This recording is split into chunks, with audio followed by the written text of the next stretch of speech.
The American Book of the Dead. The most important things that you don't know.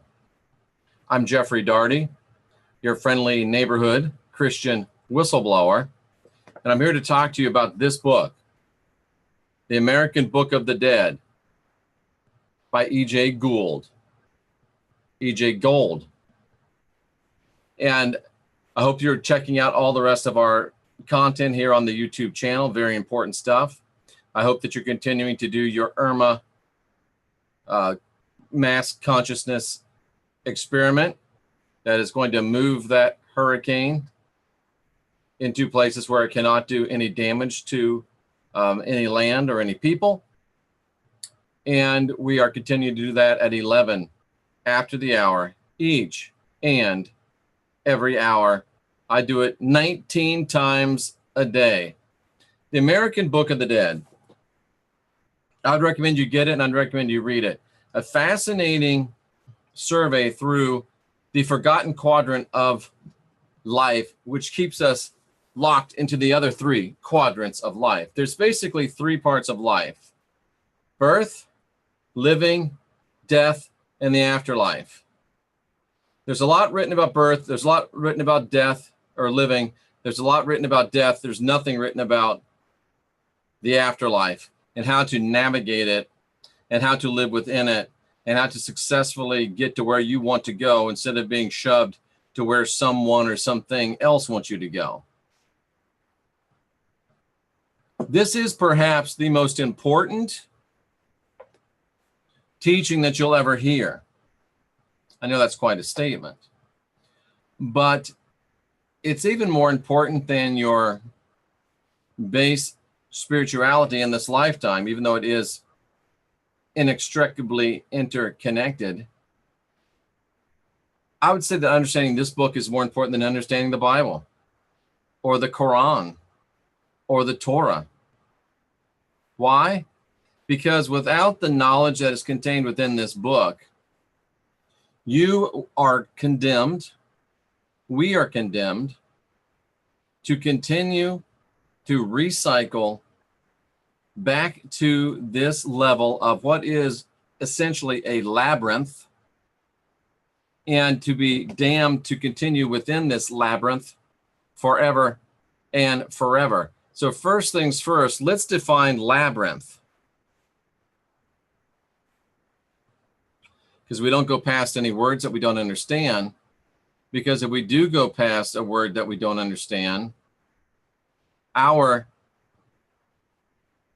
comprehension is reduced by up to 60% for everything that follows thereafter. So let's look at the definition of the word labyrinth.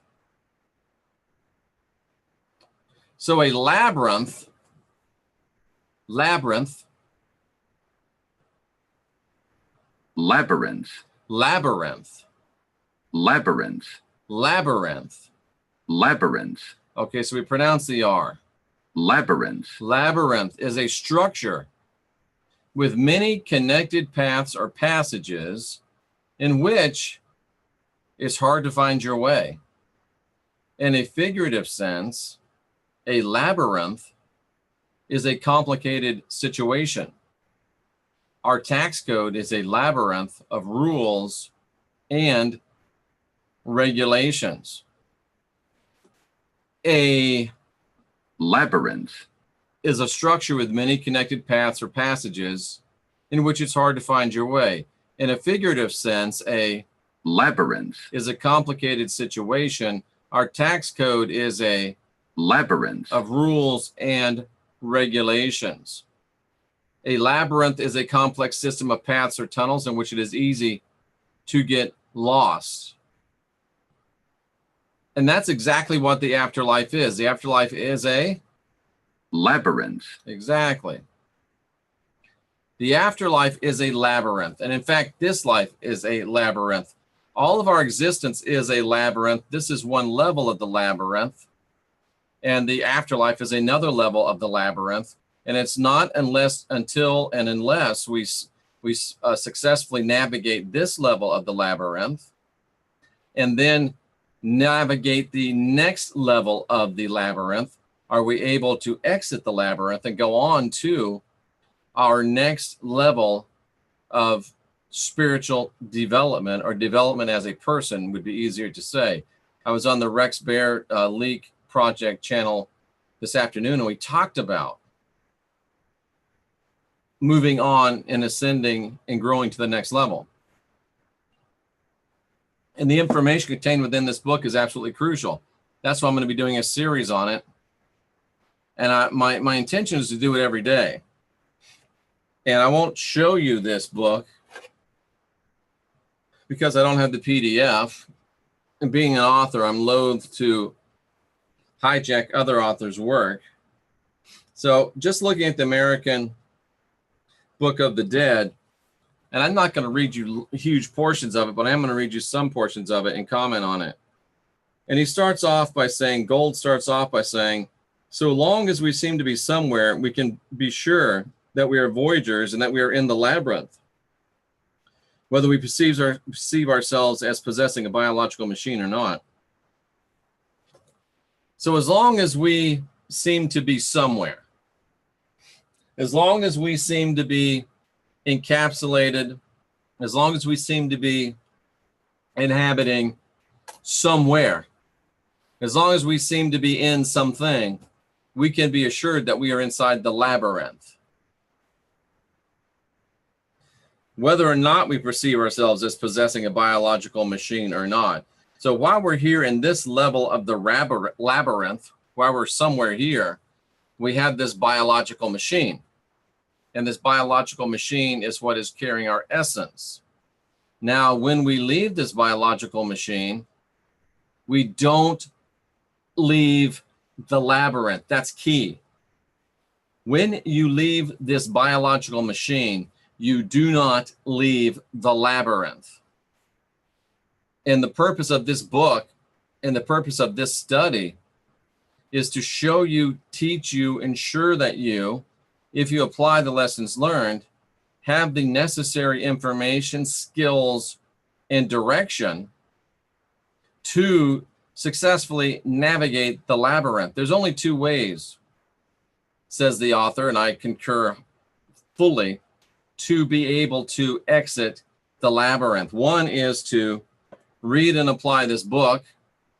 Two is to employ a afterlife living guide. And I don't want to trust my next steps, to anyone, no matter how much he or she may love me, because while you're here, it's one thing, but once you're gone, you know that old saying, out of sight, out of mind. And unfortunately, that's too often true. So while we appear to be somewhere, we can be sure that we're voyagers and that we are in the labyrinth. The experience between death and rebirth carries with it an unforgettable experience of forgetfulness and an ego-shattering disintegration for the inexperienced voyager. Can be very unsettling, destroying any conscious connection from one lifetime to another. The experience between death and rebirth is an experience of unforgettable forgetfulness, where our ego is shattered and disintegrated, and the inexperienced voyager loses any conscious connection from one lifetime to another.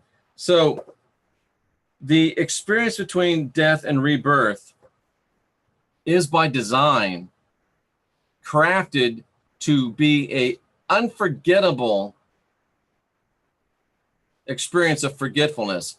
The time between your death and your exit of this biological unit and your next incarnation is by design, by the makers of the labyrinth, to be a time where you completely and totally forget everything that you learned, understood, experienced, and overcame in this life. And it is a time where your ego is shattered and disintegrated. And we're not talking about the ego in the negative sense here. We're talking about the ego in the sense of your personhood, your self-realization, the knowledge of who you are, the higher self, or more accurately, your connection to higher self. So by design, the makers and keepers of this labyrinth, which is a fancy $20 word for soul farm, really, the makers and keepers of this labyrinth, this soul farm, have designed it so that once you leave this body,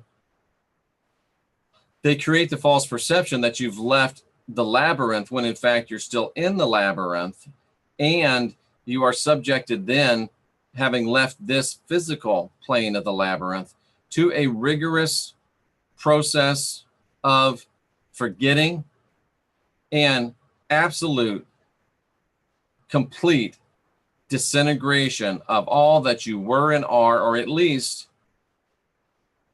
the connection of your higher self to all that you were and are for this lifetime. And it should be obvious to those that are spiritually attuned at all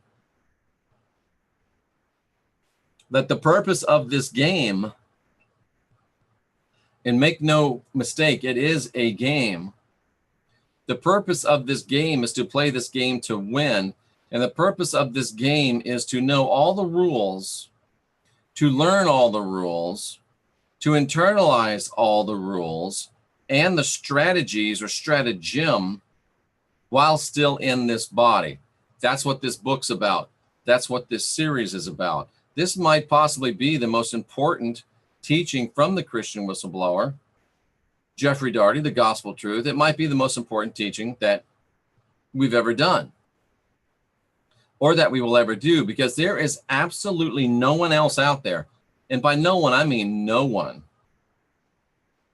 There's absolutely no one else out there that is informing you of the labyrinth, and absolutely no one else that is out there teaching you how to navigate the afterlife. It is an intentionally repressed, oppressed, suppressed gap in our human knowledge. And as you work with me in personal work to tune up your analytical mind, that's what we're doing. We're getting you to the place where you know that you're in a labyrinth, and we're getting you to the place where you can remember all the rules and regulations and all the ways and paths from all of your incarnations.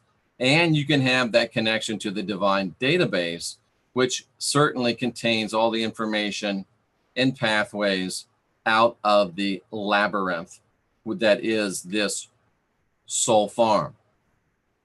So there really can be nothing more important than this. And we are here to teach you how to access all of your memories about the rules of the game. And we're here to teach you, once again, the rules of the game and bring them to your remembrance so that when it's time for you to move to the next level of the game, you're able to beat it, so to speak. It really is a video game. And it wouldn't surprise me to learn that this journey is the motivation for all video games and their various and different levels and their secret codes and things of that nature. I believe they're called cheat codes. I am not a gamer.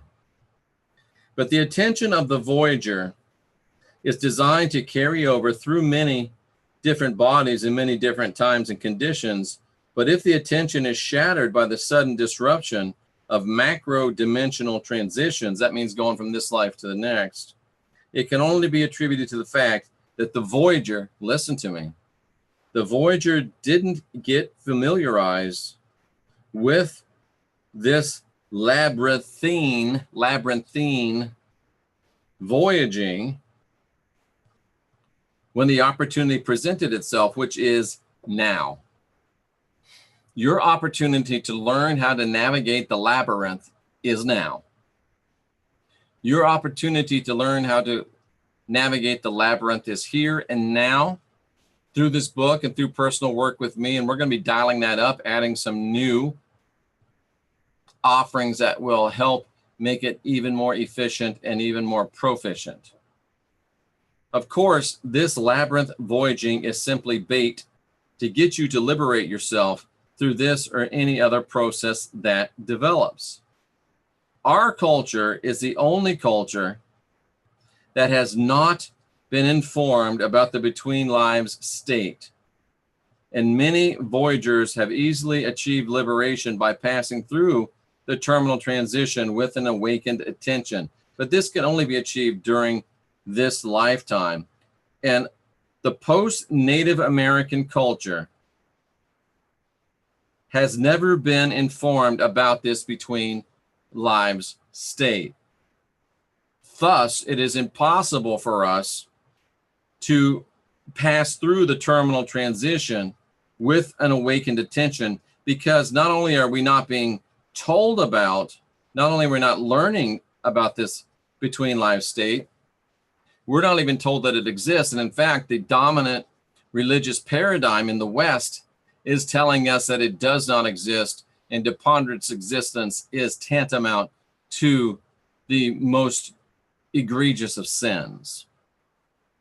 This labyrinth that is the Roman Christian worldview labyrinth, this Roman Christian, Roman Catholic, Roman Protestant labyrinth is designed to keep you captive while in this body and to keep you captive after you get out of this body, with the idea of keeping you in the labyrinth over and over and over, forcing you into a life, an eternity actually, of continued servitude.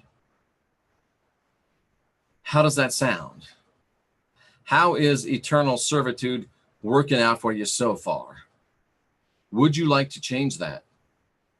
Listen up, sign up for personal work with me, and listen up at the very least. If it is so easy, which it really is, it is very easy to learn to navigate this labyrinth. If it's so easy, you may ask, why doesn't everyone do it? Well, like most things, doing it actually requires doing it. Doing it actually requires doing it. And most of us don't want to do it until like we want to go to the dentist, until the pain is absolutely unbearable. So most of us, depending upon your pain threshold, will go through life after life after life after life after life after life until you finally get sick and tired of going through life after life after life after life after life. Are you sick and tired? If you're not, you might as well turn this off and go watch a singing contest, because you'll get more out of that than you will out of this. But if you are sick and tired, and if you're ready to find your way out of the labyrinth, then you should stop anything and everything you're doing and tune into this. Like it, share it, and consider supporting this work financially so we can get this message out to more and more people, because no one's telling it.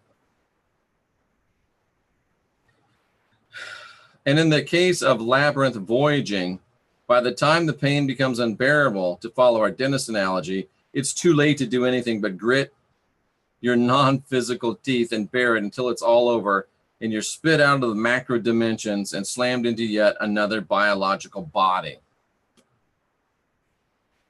I remember when I was a youngster, like a high school age, I think there was a commercial for Fram oil filters. And the catch line of the commercial was, you can pay me now or you can pay me later. And of course, the underlying message is you're going to pay. And that's the truth with this. Sooner or later, you're going to have to learn how to navigate the between life state, if you ever want to leave the labyrinth.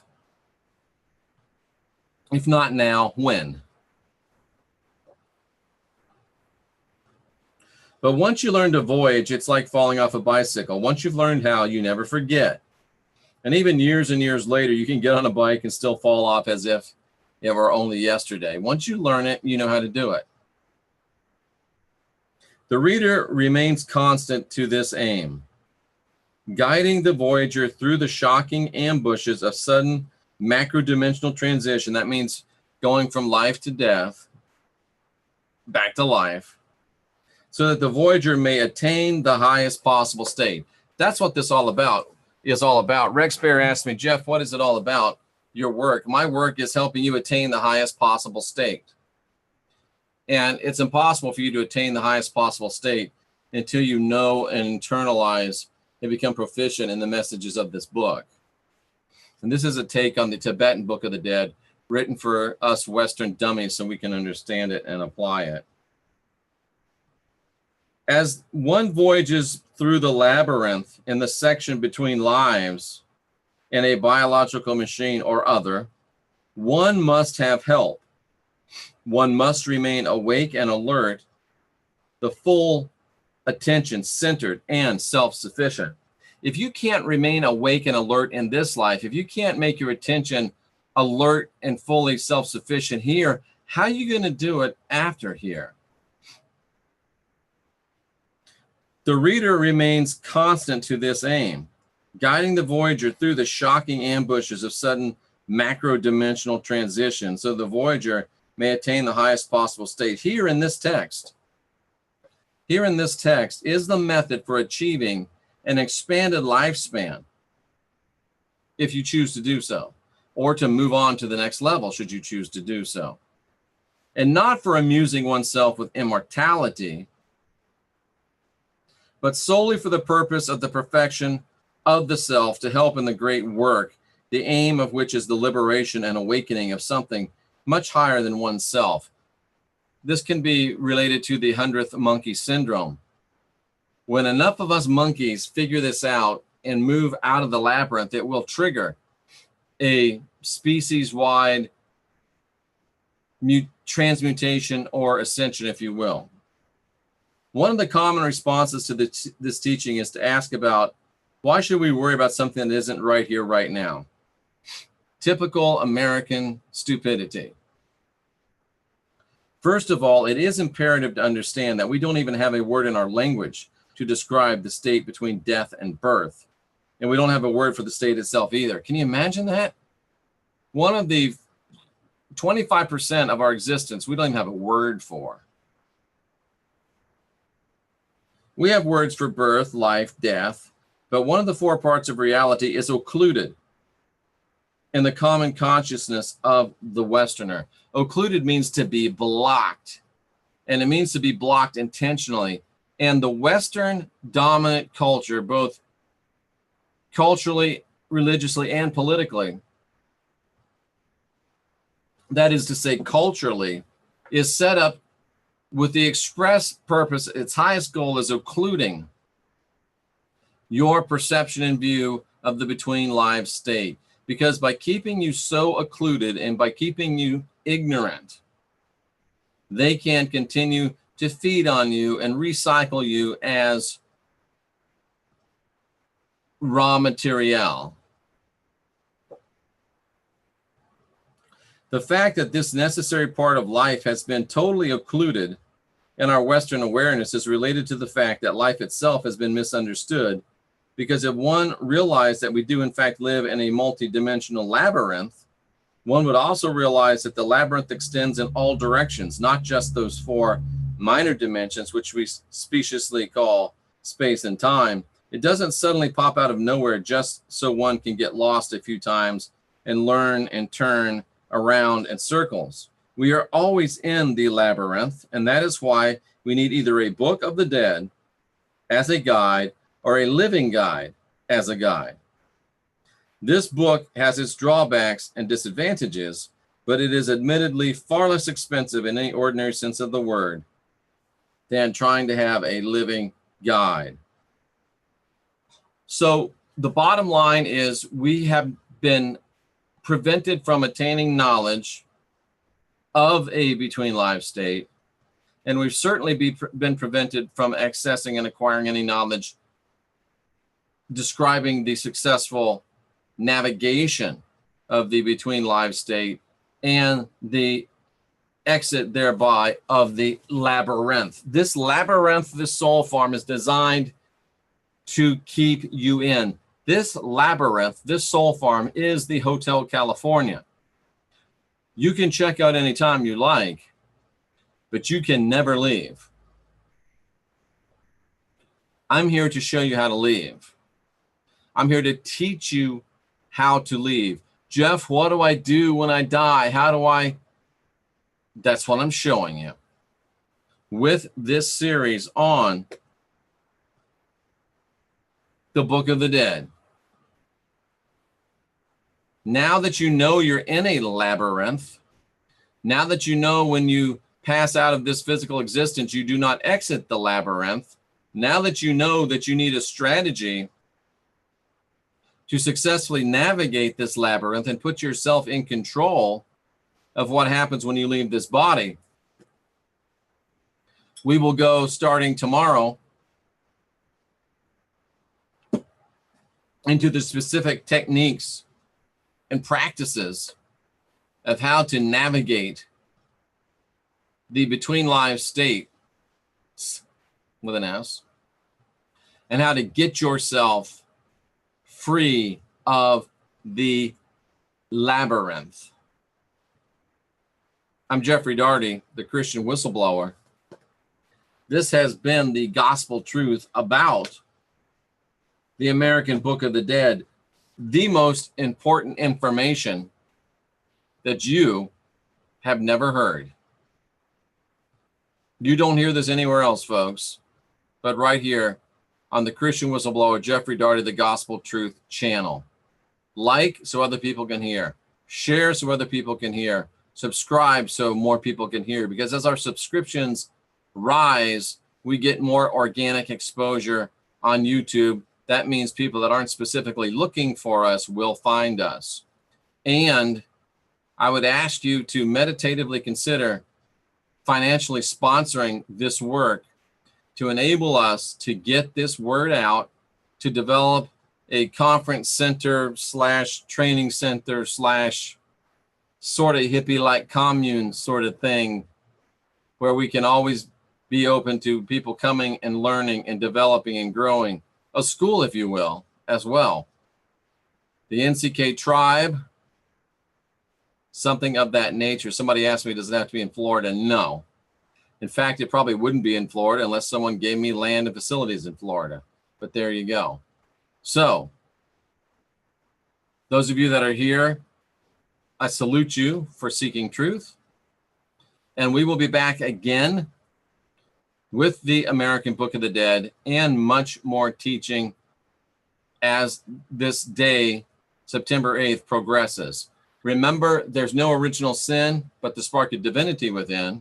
That's why the Christ said, love yourself, love the divinity in you, love your neighbor as yourself, and be excellent to each other. And that's the way that the world knows that we are partakers and disciples, if you will, of the Christ. I'm Jeffrey Daugherty, the Christian Whistleblower, and we will be back with more life-changing, unindoctrinating information very, very soon.